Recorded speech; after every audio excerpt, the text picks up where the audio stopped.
This is Sportscentre. Hey, I'm Marissa Roberto. With every team having played their 41st game, we are officially past the halfway point in the NHL season. And that got us thinking about the mid-season awards, but we're not talking about the Norris or the Hart. We're going to be handing out some of our own. The first of which being the best faces in new places. This is for the players who are thriving in a new environment. Now, who else can we give this to other than Martin Necas and Mikko Rantanen? While these two were technically traded in the middle of last season, they only have a handful of games with their new teams. And through the first half of the season, we're really starting to see why the Avs and Stars brought them in. Both Necas and Rantanen are on career high scoring paces. But more importantly, have Colorado and Dallas first and second in the standings. And if that's not worthy of our first fictional award, I don't know what is. Not all these awards are positive though. As next up, we got the Future Disappointment Award. Now, if there was ever an award my parents would give my brother, this is the one. Now, this goes to a team that looked good early, but is destined to let their fans down in the home stretch. And we hate to do this to you, Buffalo fans, but it has to be your Sabres. Now, to give credit where credit's due, you actually can't win this award if you're not a good team. And over the last month, the Sabres team has been one of the most impressive in the whole league. I mean, just look at this record. But unfortunately for Buffalo, where has this gone them?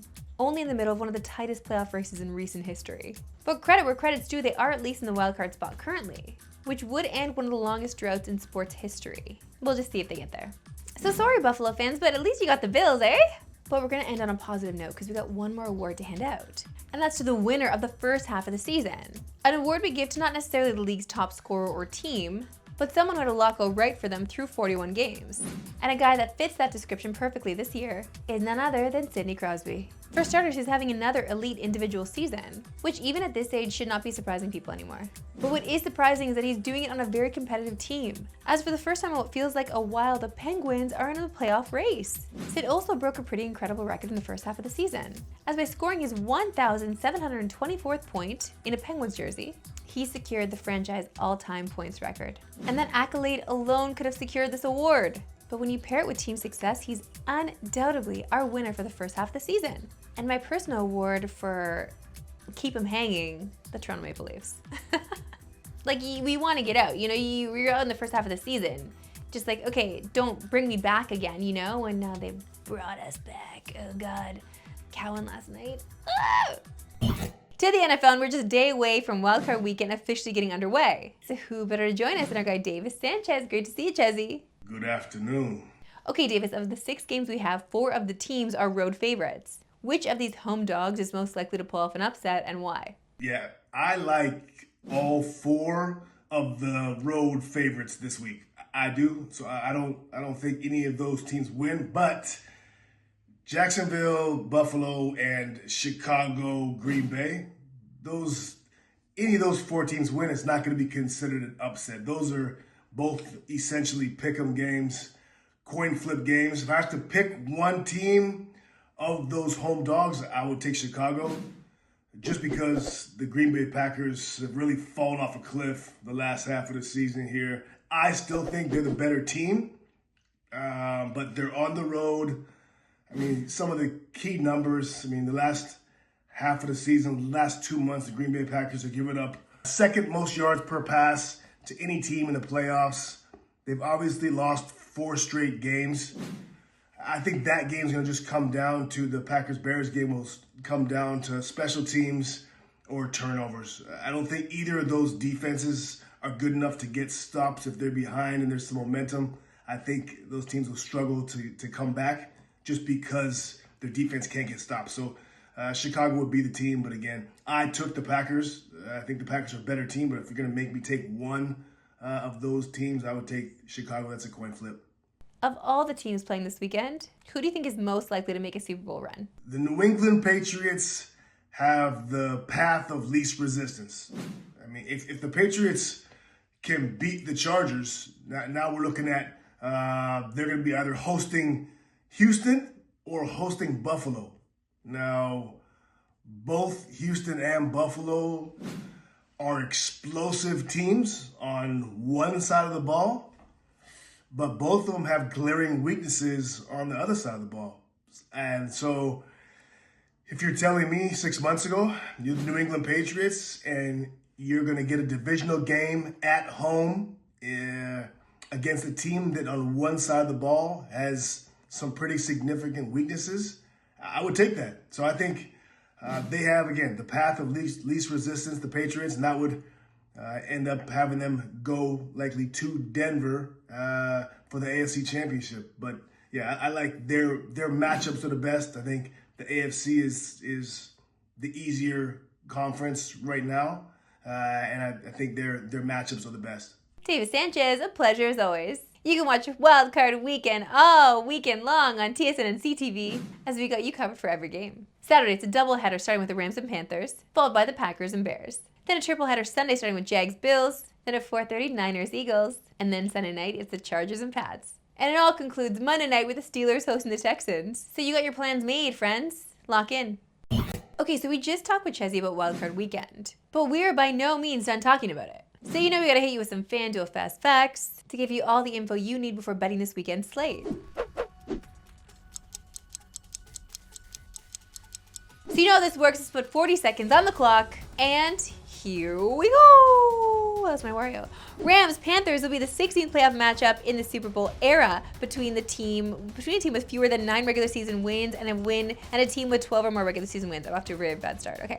Teams with fewer than 9 wins are 4-11 in previous 15 such matchups. The Rams are 10.5-point favorites Saturday. The Bills have won 11 or more games in each of the last 6 seasons, tied for the 4th longest streak in the Super Bowl era. Each of the 4 teams with 11 or more win season streaks of the last 6 seasons in the Super Bowl era appeared in multiple Super Bowls in their spans and won at least one. Are you kidding me? The Bills are plus 500 to win the AFC and plus 1,000 to win the Super Bowl. The Bills have not won a road playoff game since the 1992 AFC Championship. Okay, you know what though? Like, that was an insane paragraph to write. What is wrong with you? There's no punctuation. Though, okay, it's fine. Like, what was that, 3? I got 3. Listen, I know the time's up, but I'm going to read one more fact here. How is it possible that the Bears and Packers have been in the NFL for like 100 years and this is only their 3rd time meeting in the playoffs? What the hell? And in both instances, whoever wins that game goes on to win the championship. And just a reminder, TSN and CTV have you covered all weekend long with playoffs, baby. Okay, so Hockey on TV has taken the year by storm, as 2 Crave originals, Heated Rivalry and Shoresy, are absolutely crushing it. 2 shows I thoroughly enjoy, and I hope you do too. Well, with season 5 of Shoresy streaming now on Crave. Yesterday I had a chance to catch up with Tazia Tellis, who plays Nat on Shoresy, to maybe even talk about some Heated Rivalry too. Tazia, season 5, eh? Absolutely. Huh? Welcome to season 5, guys. I'm so excited about season 5. I'm so excited the show has taken off the way it has. In fact, this past World Series, I interviewed the World Series winning Dodgers. I don't know if you saw this clip. I'm going to show you, okay? Because I thought it was a big deal, but maybe you're used to it. It's not true. What's Canadian television? Shoresy? Shoresy. I'm a big Shoresy's fan. Yeah. I heard that you like a Canadian television show. Is that true? What television show? It's about hockey. Shoresy. Oh yeah, fire. Love it. How'd you get into it? I heard it's a big thing in the clubhouse. I forget who told me to watch it. And I kind of watched it last year. I had a buddy or a teammate of mine, Jonah Heim, and he was kind of a hockey player, grew up in Buffalo, and when he would say some things, I was, what is that? And he's like, oh, it's Hockey Chirp or whatever. And somebody told me I should watch this show, and I watched it, and I couldn't stop laughing, and it's hilarious, and I love it. Shoresy is, honestly, I think it's one of the best sport TV shows ever done. That's wild. Right? I love it. Right. The fact that this has crossed over. This has made it into obviously different sports, but different countries. Different countries, different sports. It's been such a cool ride, and it's so lovely to see how everybody is responding to it. I love it. Last time we were talking about Shoresy, we did have a little chat about beer league sweeties, okay? I feel like you're on my side with this, but can we just state once and for all how we feel about sweeties coming to a beer league game? I love it. Okay. I think it's great. I go to my friends' beer league games all the time. Okay, thanks for saying this, because the boys sometimes don't feel this way. I was surprised. Jordan was not a fan. I was like, okay, well, You have been a 2-time Stanley Cup winner, so it's a little different for you. I get it. No, the Sweeties decide. The Sweeties dictate the culture. Yes. Much like Nat, I mean, she dictates that culture, I feel like, in the locker room for sure with those boys. Like, she runs the show. What is she getting up to this season? This season we see Nat losing the rink for the first time. Nice. So that is a big loss because she grew up in that rink. That is a big part of her identity, and it's her mom's legacy, and she really wants to uphold it. So, you know, we see her going through that and then also trying to help Shoresy step into coaching for the first time. I don't know if his ego can handle it, though. I mean, he's doing pretty well so far, but he has some big challenges up ahead. Now, obviously, we have another Crave original, heated rivalry, also hockey, taking off, crossing streams. Yes. We love to see it. Yes. Obviously, there's a lot of friendly, familiar faces on that show that work with your show as well. So are we going to see perhaps a crossover on screen? Gosh.